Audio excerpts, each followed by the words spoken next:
Bonjour à toutes et à tous, c'est Stéphane et Safran pour la chaîne Foilier. Je vous remercie de me retrouver chez moi. Et donc, chez vous, il fait nuit, nuit noire. Ça arrive même au meilleur. Alors, si ça arrive au meilleur, que dire des vidéastes comme moi? J'ai sorti ce matin une vidéo de 13 minutes sur François Bayrou, dont j'étais assez fier. D'ailleurs, je la trouvais plutôt pas mal. Coucou Safran. Et puis je me suis aperçu en la mettant en ligne grâce au premier commentaire que je n'avais pas branché le micro.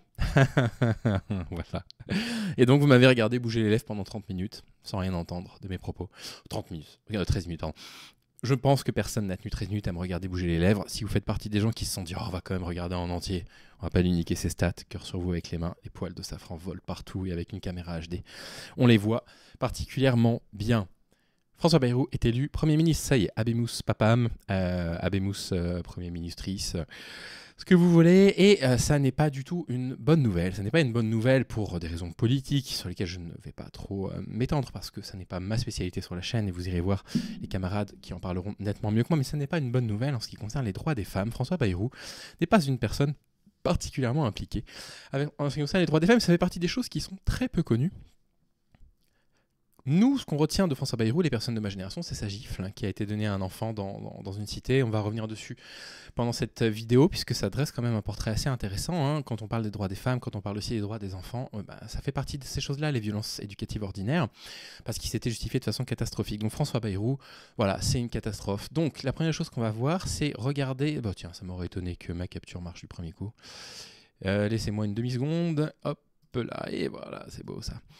On va regarder un extrait d'une interview avec Dominique Cohn-Bendit qui date de quand? Qui date de 2012, qui date de 2002, qui date de quand déjà? 2012 je crois, oui c'est ça, elle doit dater de 2012, j'en suis à peu près sûr. Et c'est intéressant, retenez la date, 2012. En 2012, François Bayrou, il disait ça au sujet de Dominique Cohn-Bendit. Daniel Cohn-Bendit, excusez-moi. François Bayrou fait alors directement allusion au livre Le Grand Bazar, écrit par l'ex-leader de mai 68 et dans lequel il relatait ses expériences d'animateur dans un jardin d'enfants. Je trouve ignoble, moi, d'avoir poussé et justifié des actes à l'égard des enfants que je ne peux pas accepter. Sûr que tu viens là-dessus. Alors, nous devons À 3 jours du scrutin, l'attention... Bah ouais. Qu'est-ce qui s'est passé? Dans un de ses ouvrages, Daniel Cohn-Bendit expliquait qu'effectivement, quand il avait des enfants sur les genoux, il avait des érections. Il expliquait ça, c'est absolument horrible. C'est un passage que j'ai lu de mes propres yeux il y a un moment déjà. C'est absolument ignoble. Il l'avait rappelé en interview et Daniel Cohn-Bendit lui avait dit « Mais tu es minable, François, si tu veux être président de la République, tu ne peux pas faire ça, c'est minable ce que tu fais. » Et donc on pourrait se dire, a priori, pourquoi je montre ça? C'est plutôt une bonne chose, dénoncer des faits de pédocriminalité. On est plutôt dans, je sais pas, une démarche un petit peu progressiste. C'est un petit peu hypocrite. Toute petite parenthèse qui va prendre son sens dans un instant. Connaissez-vous les béatitudes? Les béatitudes, vous aviez les Inrocks qui en avaient fait un article fin 2011, 29 novembre 2011, moins d'un an avant l'extrait vidéo que vous avez vu. Alors pourquoi c'est intéressant? C'est intéressant pour la raison suivante. Laissez-moi vous faire la lecture du premier paragraphe.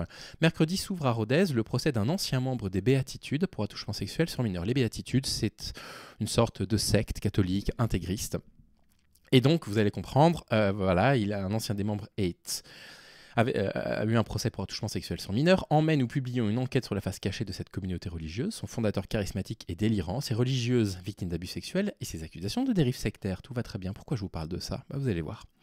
Une ancienne communautaire nous révèle la formule. Un jour, il a commencé à m'expliquer qu'il pratiquait l'union mystique, une union de prière, mais également une union sexuelle exécutée selon lui dans l'église par Sainte Claire avec Saint François d'Assise ou le pape Jean-Paul II avec sa sœur Faustine Kowalska. On est sur quoi là-dessus? On est sur quelque chose de quand même assez grave, assez sérieux, c'est le moins que l'on puisse dire. Et le problème, c'est quoi? Le problème, vous allez voir dans un instant ce que c'est. J'ai pas ouvert le bon article, mais vous inquiétez pas, je vais retrouver tout de suite ce que je voulais vous partager. Le souci, c'est que ce qu'avaient révélé à l'époque les Inrocks, c'est que parmi les personnes adeptes de cette communauté, on retrouvait qui? Lisons le premier paragraphe. À la Cité du Vatican cet automne, les dirigeants des Béatitudes vont assister à une messe et récupérer officiellement l'acte de reconnaissance des nouveaux statuts de leur communauté. Ces croyants ressortiront soulagés du bureau du préfet de la Congrégation pour les religieux. Avec ce document approuvé par Benoît XVI, la grande association religieuse à laquelle ils appartiennent, qui a connu parmi ses sympathisants François Bayrou, sa femme et ses enfants, va devenir un nouvel ordre religieux. François Bayrou a participé activement à cette communauté, Voilà, on ne l'a jamais entendu dénoncer quoi que ce soit qu'il aurait pu s'y passer, on ne l'a jamais entendu prendre parole. Je n'ai rien trouvé. Ce matin, j'avais fait des recherches et pendant 1 heure, je me suis rendu compte qu'il n'y avait jamais rien eu. Personne ne lui a posé la question ou alors ça n'a jamais été relaté par la presse. Et donc, il va faire, moins d'1 an après ces révélations, la morale à Daniel Cohn-Bendit qui expliquait ressentir des érections quand des petits garçons s'asseyaient sur ses genoux, ce qui est évidemment absolument honteux et c'est très bien que quelqu'un lui fasse ce genre de remarques. Oula. Mais eh ben on découvre ça, quoi. Que moins d'1 an avant, quelques mois avant, François Bayrou, il était empêtré dans ce genre d'histoire, et puis il a finalement pas dit grand-chose à ce sujet parce que finalement, c'est toujours plus facile d'aller faire le ménage devant la porte des autres. François Bayrou, en ce qui concerne ses prises de position politiques et qui ont un impact direct sur la vie des Françaises, il n'est pas en reste. Hein. Quand il faut faire voter des lois pour les droits des femmes, eh bien, il est tout le temps du bon côté de l'histoire, comme vous allez pouvoir le constater. C'est sur sa page Wikipédia que l'on retrouve cela. Parmi ses prises de position, donc la politique, ça n'est pas ça, sur les sujets de société. Donc, c'est un défenseur de la laïcité. Alors, c'est pas un défenseur de la laïcité quand il faut dénoncer sa communauté religieuse, hein, évidemment. C'est un défenseur de la laïcité, mais pas... Voilà, au niveau de la religion catholique, vous allez comprendre tout de suite après pourquoi, parce que c'est un catholique pratiquant qui se laisse complètement influencer, sa religion, l'influence complètement sur ses votes, regardez. Il était opposé formellement au projet d'ouverture aux personnes de même sexe, mais en revanche, il disait en 2012 qu'il voulait quand même une union civile basée sur l'essentiel des dispositions du Code civil en matière de mariage, mais pas le mariage, ça c'est une pure décision d'un catholique, pure décision catholique. Non, mais on veut bien qu'ils bénéficient du même droit, mais pas le mariage. Donc voilà, la laïcité, mais pas trop. En ce qui concerne l'IVG, alors là, encore une fois, dans le bon sens de l'histoire, lorsque la présidente du groupe LREM à l'Assemblée nationale, Aurore Berger, a déposé le 30 juin 2022 une proposition de loi constitutionnelle visant à garantir le droit à l'IVG, le président du MoDem s'y est opposé en questionnant son utilité pour le pays. Ah bah, c'est sûr que quand on est un homme de 70 ans, il n'y a pas réellement de raison de se poser des questions au sujet de l'IVG. Petite parenthèse. Sortira dans 4, 5, 6 jours maximum le 3e dossier sur la chaîne Les Dossiers du Foilier que vous voyez apparaître ici, dont le titre est « À qui appartient le corps des femmes ?» C'est un titre qui est provocateur peut-être, mais qui a un sens. Parce que je pense pouvoir vous démontrer que le corps des femmes est un sujet qui appartient à la politique avant d'appartenir au corps des femmes. Les femmes se sont vues déposséder leur corps avec le temps et j'en parle dans ce 3e dossier. N'hésitez pas à vous abonner à la chaîne secondaire du coup, Les Dossiers du Foilier. Le dossier sortira dans quelques jours. Le premier dossier était consacré au masculinisme qui produit une violence absolument insoutenable à l'encontre des féministes. Le 2e dossier concernait le cinéma et on essayait de comprendre comment on pouvait produire autant de violence dans le milieu du cinéma. Et puis j'ai sorti entre-temps le portrait d'une femme pirate qui s'appelle Anne Bonny. Je sortirai des portraits de temps en temps parce que ce sont des épisodes plus faciles à faire qui permettent d'attendre entre deux dossiers qui me prennent des semaines et des semaines à écrire et à produire. C'est pas encore terminé.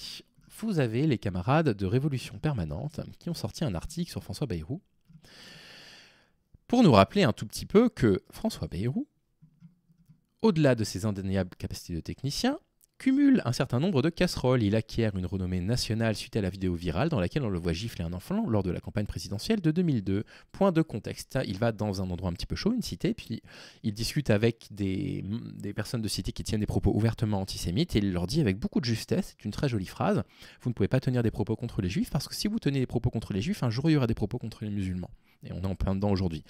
À un moment donné, un de ces gamins dans la foule commence à lui faire les poches. Il lui dit mais tu me fais les poches et il lui met une baffe. Et à ça, quand on lui a demandé de s'excuser, il a répondu que c'est simplement un geste de père de famille sans gravité. Et alors là, il y a un truc assez intéressant, c'est que en fait ça c'est une violence. C'est une violence contre un enfant. Aujourd'hui à l'hôpital, vous giflez un enfant, le médecin va faire un signalement, ça sachez-le.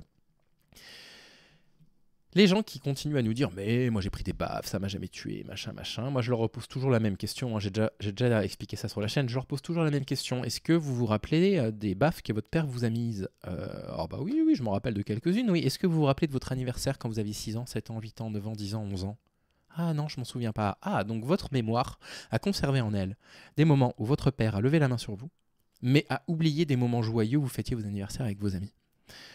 Est-ce que les violences éducatives ordinaires, est-ce que les gifles sont réellement sans conséquence ? Évidemment que non, c'est interdit par la loi d'ailleurs. Il intervient contre le mariage pour tous en 2013, on l'a lu. Dans une affaire qui n'est pas sans rappeler celle dans laquelle le RN est empêtré, François Bayrou a été cité en 2017 dans une affaire de détournement de fonds et d'assistant parlementaire. Il y avait 293 000 € quand même. Voilà, Bayrou est passé entre les mailles du filet. parce qu'il n'avait pas réussi à prouver, avec des preuves matérielles écrites, qu'il aurait donné l'autorisation à son parti de procéder à ce détournement de fonds. Mais qu'est-ce que vous voulez que je vous dise ? Il a été un membre de la communauté des Béatitudes. Cette secte rigoriste est régulièrement citée dans des affaires d'abus sexuels. Elle s'est fait connaître en fondant 2 associations, écoutez ça, Mère de Miséricorde, destinée à dissuader les femmes de recourir à l'avortement, c'est un délit en France, et la Maison du Cotolengo, dont l'objectif est de remettre les personnes atteintes du sida et les homosexuels dans le droit chemin, c'est de la thérapie de conversion, c'est un crime en France. Voilà.